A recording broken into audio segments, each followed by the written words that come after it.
Hey everyone, this is Rosemarie from the Unfinished Lesson. Today I'm going to show you how to use filters to sort through songs in Microsoft Excel on your desktop.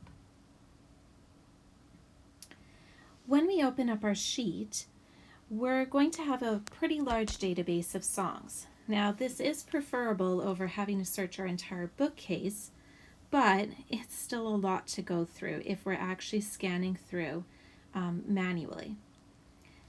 And that's why we're going to use a filter.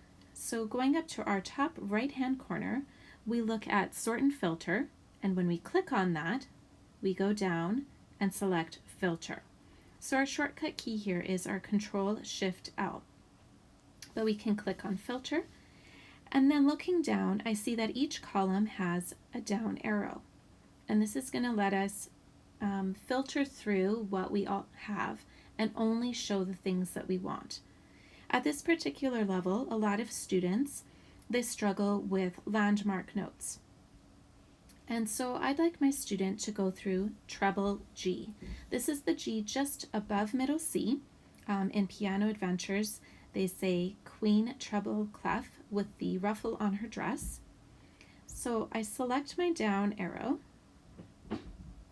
and then I'm going to select or deselect blanks. That takes out all the songs that just don't have this particular landmark. And then I click OK. That leaves all the ones with an X, letting me know they are there. My list has gotten shorter already, but I actually want my student to also practice middle F.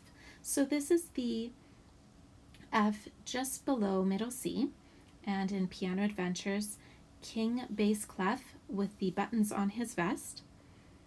So by selecting my filter button, that down arrow again, it's going to give me some options.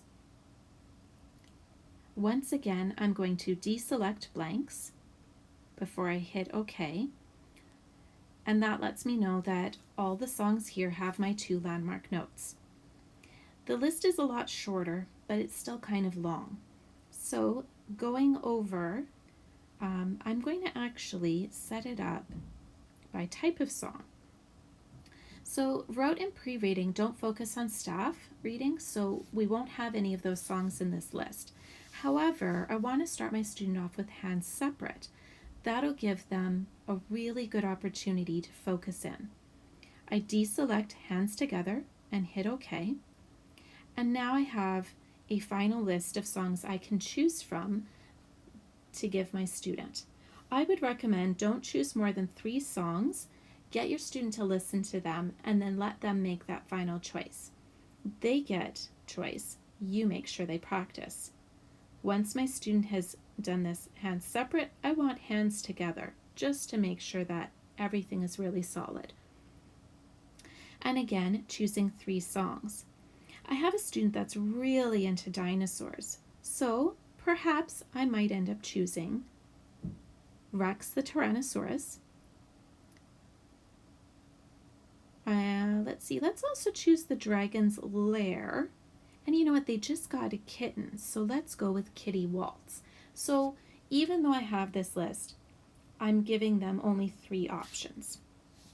Once I'm done choosing the songs, I want to reset my filter. So I go back up to that right-hand side, Sort and Filter, and then select Clear. This will show me everything on the database once again, but I didn't have to search through over 300 songs just to find the ones that would be the perfect fit. Thanks for watching. Go to www.theunfinishedlesson.com for more ideas and to get access to the repertoire database that I showed you in this tutorial video.